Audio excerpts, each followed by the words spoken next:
Good morning, everyone.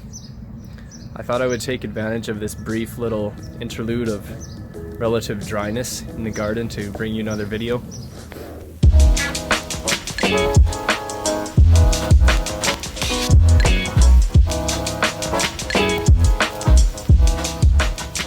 Lately things have been pretty rainy. We've had several kind of thunderstorm warnings, several severe thunderstorms lately, a little bit of hail, and it's just been somewhat wet and dismal for this time of year in the garden. One thing I've discovered lately is that when it comes to gardening, sometimes initial success can be somewhat of a deceptive thing. There are problems that can arise early on that require early detection and are somewhat easy to miss, and the damage from them doesn't show up until later on. And I've noticed in the last couple of weeks some problems that I didn't initially see and didn't initially anticipate, and might have actually helped cause. These problems are starting to manifest themselves now. And whereas initially I was confounded by some of the things that were happening, whether it was plants yellowing for no apparent reason, especially my brassicas and some of my root vegetables yellowing, wilting in the heat of the day for no apparent reason. I noticed that things were super stunted, just weren't growing as well as expected. They would sort of stall out. And radishes, for example, I would pull up some radishes and see, bits eaten away. And it took me a little while to kind of arrive at the conclusion that what I was dealing with and what I am dealing with at the moment appears to be a moderately severe issue of root maggot. So a couple of factors that have been out of my control have just been the relatively cool and relatively wet spring/early summer that we've been receiving here in Calgary. I'd say it's been cooler and wetter than it normally is, and that encourages this particular pest to, those are the kind of conditions that this particular pest likes, the cabbage root fly. It likes to prey on brassicas. It'll lay its eggs in the soil, and then the larva will pick. Yeah, they'll even pick sometimes the strongest brassica in the patch, I'm told, and begin to feed on the roots.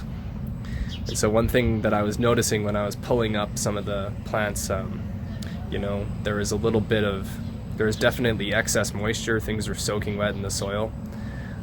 There was somewhat of an anoxic sort of bacterial stink, almost like a stink of perhaps some rot going on there as well.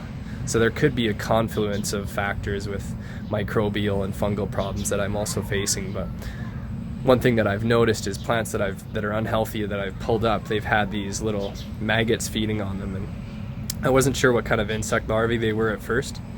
And I also see ants around a lot of the area where things are unhealthy, so I'm not sure what role the ants are playing. They might actually just be feeding on the maggots for all I know.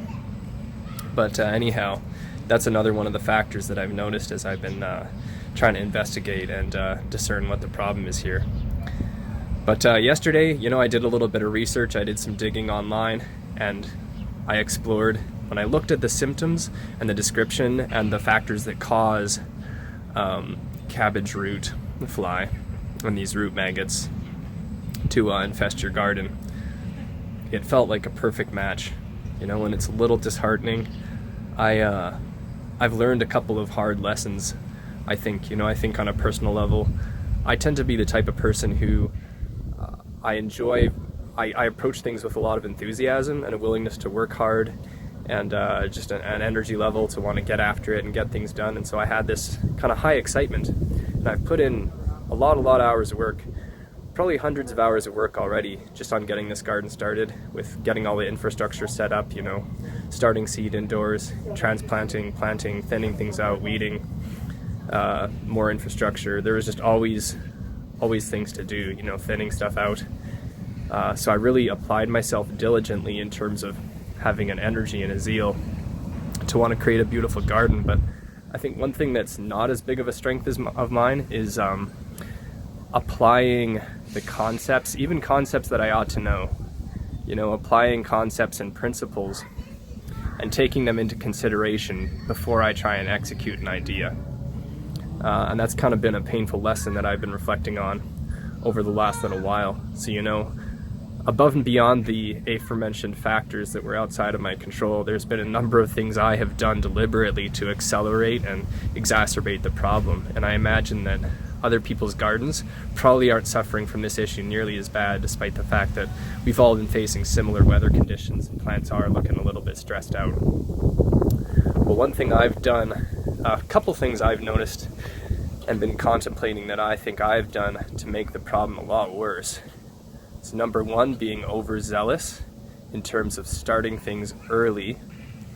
An early plant, an early transplanting of things is exciting because you think, oh, I'm extending the season, and theoretically you are, but the other thing you're allowing for is a lot of fungal and mold issues early in the season, I'm told, and another issue is pests. These particular root maggots, they're most active in cool weather and early spring kind of conditions, and so they really get after it. If you're out there and you're planting things early, that gives them actually the upper hand in a lot of ways. And I've heard people who comment on this problem say one way to trick these flies and not have them be as big of a problem is actually to be patient, to wait and to plant later. And so if I could have a do-over, I wonder if I would do that differently, if I would just kind of be patient, wait till conditions improve, and do a late brassica plant, maybe even in the first couple weeks of June, and let it be what it is. And maybe, by the end of August, early September, I don't have as big of cabbages or broccoli or Brussels sprouts as I might have, but at least I would have them, I've pulled up a Brussels sprout that was not looking good. I've pulled up some cabbages, kohlrabi, kale that was not doing well, a whole bunch of radishes. It was really sad. I pulled up all my Miyashige daikon radish, which I was really excited. Enthusiasm was high, right? I was super stoked, but just kind of a failure, I think, on my part to apply the concepts that really, I think many of them I ought to have known better. And the reason I say that is I do have a little bit of experience growing things indoors, and the same principles apply. On that train of thought, another thing that I think I've done wrong is just to be overzealous in my watering. Overwatering stuff, you hear it time and time again, but somehow we fail to apply the lesson. Overwatering is actually worse, potentially, than underwatering your plants, It creates the kind of bacterial and fungal conditions that are perfect for rot and infection. Flies like to get in there, they'll feed on the decaying organic matter. They go after the decaying organic matter. And that brings me to the third thing that I feel like I've done wrong in this whole kind of microcosm of terribleness, if you want to call it that, is I have actually enriched my soil too much, I believe. As I was reading and looking up online yesterday, I found out that one of the things that these root maggots love is soil that is high in organic matter and high in decaying organic matter, particularly compost. And I thought to myself, oh man, that's another kind of fatal mistake I made, I think, because I went and gave the plants a ton of composted cow manure, and thinking that, I'm feeding them tons of nutrients, and again, in theory, you sort of are. But over-rich soil, and I know this from experience indoors, especially if it's overwatered, it creates problems. It creates all kinds of microbial and fungal problems. You'll get root rot, you'll get damping off, you can eventually get flies indoors. Plants will struggle and wilt. And ironically, the wilting and the yellowing, particularly the wilting on a hot day, it looked to me initially like the cabbages were suffering from a lack of water, but I knew the soil was soaked. I mean, I could stick my finger down several inches and feel, that it was quite wet. But the thing is, the roots have been so severely compromised that the plant is actually inhibited in terms of its ability to uptake water, and so that's why it's displaying that wilting on a hot day, is its roots have just been eaten away by these hungry maggots. It's pretty disgusting and pretty disappointing, but that's what's going on in terms of the symptoms and why things look the way they do. So I guess at least now I have a deeper understanding of what's happening rather than wandering around feeling confounded, like, oh, it's a hot sunny day, why why are things wilting? You know, at least now I think I've arrived at the right conclusion.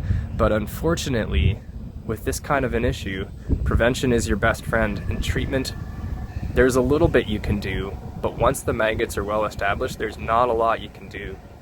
I actually, I was reading online that one thing you can do is actually uproot the whole plant, remove the maggots, and then just replant it, which in the case of some of my, maybe with my broccoli or Brussels sprouts, cabbage, I might try that. Maybe with the kale, I might give that a try. We'll see. I have a few other thoughts. I think I can re-sow some stuff. Even if I just wait till maybe mid to late July, depending on how hot it is, I can wait, do another root vegetable plant and plant some more brassicas at that point in anticipation of a fall harvest. I've got a lot of herbs and flowers that I can transplant in place of some of the ones that I've pulled up. I could try just direct sowing again. I could try doing the maggot removal and transplanting. So, you know, in the days and weeks to come, I'll let you guys know how some of these strategies and interventions go. Yeah, you know, there's a few interventions I can do, but again, kind of from what I was able to gather, you know, prevention is your best bet. It's kind of hard to treat things. Chemical treatments can have limited success in this kind of particularly in this kind of application. So that's a bit of a problem. So there's this gardening channel I've been following for a little while, called the MI Gardener, down in Michigan. I really enjoy his videos and his explanations of things, and there was one thing he expressed that I thought was really insightful and kind of applies well to the situation that I find myself in and that I've largely created for myself, I think. And then he kind of expressed the idea that so often we approach our plants with the intention of telling them what we think they need, rather than letting them tell us what they need. And so you look at a plant and you think, oh, this lovely little plant, you know, it needs water. You need water, right? I'll give you lots of water. You know, oh, you probably need nutrients. I'll give you tons of nutrients. And I'll give you compost, more compost that you can shake a stick at, right? And you think, oh, good. Yeah, I've given it nutrients. I've given it water. That's what plants need, right? It's like, well, yes, but there are other concepts that are important, you know. For example, balance and moderation. And perhaps those are areas that I've failed in, you know, and I've put in a lot of labor, but unfortunately, some of that labor is starting to look like it was in vain, at least to a certain extent, in terms of having damaged crops and not getting the yield off that was my intention, you know, when I invested so much effort and energy into this gardening project, which is sad. And I'll take as much of the blame on myself as I feel is appropriate, you know, and it's better to focus on the things that you can control anyways. I mean, it has been wet, it has been cool, but hey, you know, given that those things were the case, and hindsight's 20/20, I suppose, but given that those things are the case, I probably would have done things a lot differently if I could have a second go at it. And, you know, if I get another season here at this house or another gardening season, I will have more experience, I'll have more, maybe my zeal will be tempered with knowledge and wisdom and patience and restraint, some of those qualities that I don't always exhibit when I get out there and get to it. But yeah, that's kind of what I wanted to talk about today, you know. That's where things are at in the garden, so a little bit sad, but I'll be wandering around the garden taking care of odds and ends today and trying to think about how best to go about remedying this issue of the root maggots. Well, one last thing I should mention is, you know, if you have a plant that's compromised with this kind of a problem, the best thing you can do as an immediate kind of remedy for it, uproot the offending plant, you know, the one that's affected, get it out of there, and don't compost it, just dispose of it.